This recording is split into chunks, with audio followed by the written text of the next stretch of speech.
Bonjour, ici Philippe sur 5 mars pour Québec Nouvelle. C'est un secret pour personne, Trump a l'habitude des formules choc. Ce n'est donc pas une surprise que tant de gens soient scandalisés au sujet de ses récentes déclarations sur l'OTAN. Lors d'un rallye devant ses partisans, il aurait déclaré que les États-Unis sous sa gouverne ne porteraient pas assistance aux pays qui n'investissent pas assez dans leur défense advenant une attaque russe, ajoutant même qu'il encouragerait la Russie à faire ce que bon lui semble. Big countries stood up and said, well, sir, if we don't pay and we're attacked by Russia, will you protect us? I said, you didn't pay? You're delinquent? He said, yes, let's say that happened. No, I would not protect you. In fact, I would encourage them to do whatever the hell they want. You gotta pay. You gotta pay your bills. C'est effectivement choquant de penser que la principale puissance de l'OTAN ferait fi de l'article 5 qui stipule que tous les alliés doivent se porter assistance en cas d'attaque. Et encore plus choquant de penser que Trump encouragerait la Russie dans ses prédations. Cela dit, n'est-on pas en train de s'offusquer de la forme du message plutôt que de son contenu? Pourquoi les États-Unis devraient-ils constamment être les chiens de garde de pays qui refusent obstinément de financer convenablement leurs forces armées comme le requiert l'OTAN? En 2006, les ministres de la Défense des pays membres de l'OTAN ont convenu qu'ils devaient dépenser au moins 2% du PIB de leurs pays respectifs en défense afin de maintenir les capacités opérationnelles de l'Alliance. Cette règle du 2%, bien que non contraignante, est toutefois jugée comme un minimum pour faire sa part dans l'organisation. Or, sur les 28 membres en 2014, seulement 3 pays investissaient plus de 2%. Et sur les 30 membres en 2022, il n'était que 7 à le faire. Évidemment, dans tout ça, les États-Unis sont loin devant, investissant en moyenne le double en proportion de ce que leurs alliés dépensent en termes de défense, ce qui cause de plus en plus de frustration vis-à-vis d'alliés qui ne semblent pas prendre au sérieux leur défense, s'attendant toujours à être secourus par les Américains en temps de crise. Autrement dit, c'est comme si les pays membres de l'OTAN voulaient bénéficier de l'assurance que constitue l'organisation sans pour autant payer leur juste part. Vous imaginez ce qui arriverait avec votre compagnie d'assurance si vous cessiez de payer l'entièreté de vos cotisations? Posez la question, c'est y répondre. Il est donc ahurissant de voir le niveau d'hypocrisie dans les analyses à ce sujet et comment on perd de l'énergie à s'insurger contre les propos de Trump sans jamais démontrer la moindre intention de régler le problème sous-jacent qui entraîne la frustration très légitime des Américains. Trump est effectivement très sévère contre l'OTAN. Il a menacé à plusieurs reprises de retirer les États-Unis de l'organisation, précisément en raison de ce problème. Mais Trump n'est pas opposé à l'OTAN en soi. Il ne fait ce genre de pression que pour son bien et pour forcer les États membres à faire leur juste part. Dans les faits, la contribution des États-Unis à l'OTAN a augmenté sous la présidence Trump. Mais les États membres continuent de faire à leur tête et à être négligents. On n'a d'ailleurs pas à chercher bien loin. On apprenait en avril 2023 que Justin Trudeau avait déclaré en privé à l'OTAN que jamais le Canada n'atteindrait les objectifs de l'Alliance en matière de dépenses en défense. Jamais.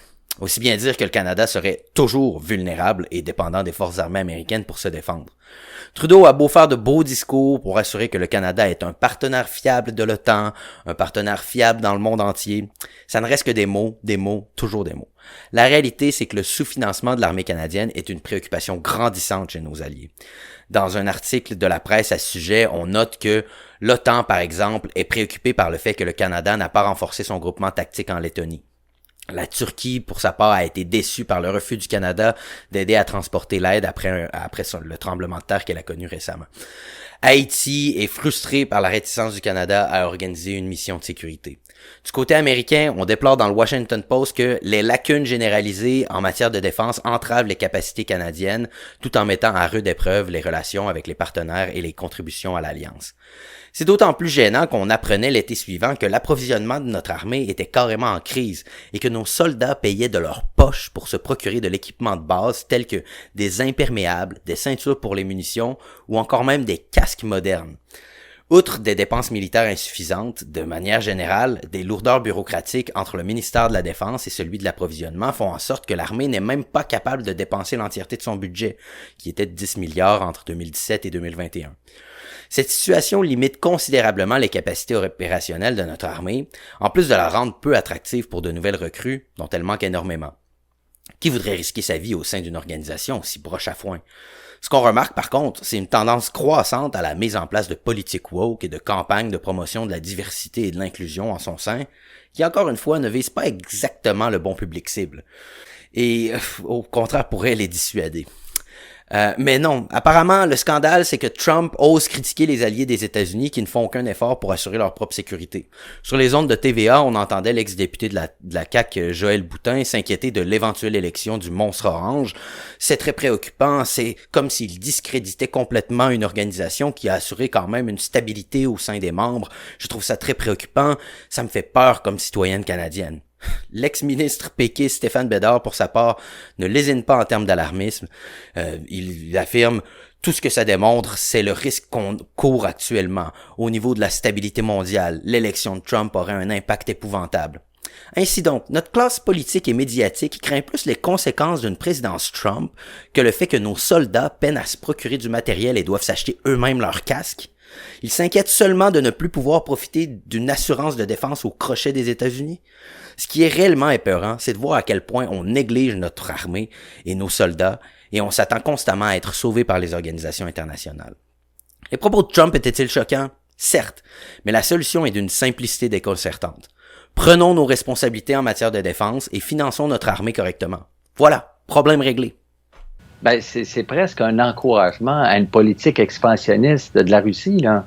Et on peut pas prendre ça avec légèreté, là. C'est pas le président d'un pays quelconque. Évidemment, c'est le leader, possiblement le leader mondial qui a assumé ces responsabilités-là, qui dit à la blague, mi figue, mi raisin, là, vous allez nous servir pour faire en sorte que les gens investissent dans l'armement. Ça n'a aucun sens. Ben, Monsieur Bédard, c'est quoi l'incitatif principal pour investir en défense si c'est pas le fait de se protéger contre des prédations étrangères? C'est l'essence même du fait de posséder une armée. C'est là toute la raison pourquoi on a des armées. L'argument est très clair, là. Il est très clair puis il est très valable. Mais il faut savoir que Donald Trump là, n'a pas une connaissance très, très grande de la politique internationale et de la diplomatie internationale non plus. Ça, je pense que tous les analystes le savent depuis très longtemps. Ben, en tout cas, pour quelqu'un là qui s'y connaît pas en relations internationales puis qui est pas bon en diplomatie, c'est drôle, là, mais les années Trump ont été pas mal plus tranquille que ce qu'on observe en ce moment avec Biden, puis ce qu'on a observé avec Bush puis Obama. On se rappelle des guerres à l'infini partout au Moyen-Orient. On peut quasiment qualifier ça de troisième guerre mondiale, étant donné que le monde entier se battait au Moyen-Orient, du Sahara jusqu'en Asie centrale, en passant par l'Irak puis la Syrie. Le monde était en déliquescence complète. Il y avait des attentats partout sur Terre. Soit dit en passant, les conflits en Ukraine, ça a commencé en 2014, sous Obama aussi. Faut se rappeler aussi que Poutine a envahi la Géorgie sous l'ère Bush. Apparemment, Trump, il était bien raide, hein? Il était choquant pour beaucoup de monde, mais même en étant raide, admettons, contre la Chine, il réussissait à maintenir une relation, avec pas mal tout le monde. Il a créé les premières étapes d'un processus de paix en Corée en 70 ans.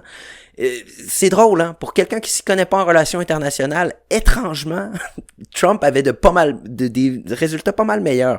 Puis, depuis que Biden est revenu, en dedans de 2 ans, on est en train de retourner essentiellement dans le même contexte qu'on était en 2014. Le Moyen-Orient est en train de sauter encore une fois avec le conflit israélo-palestinien, avec l'Iran qui a attaqué 160 bases américaines au Moyen-Orient dans les derniers mois. Les États-Unis sont pratiquement en guerre non officielle contre l'Iran en ce moment.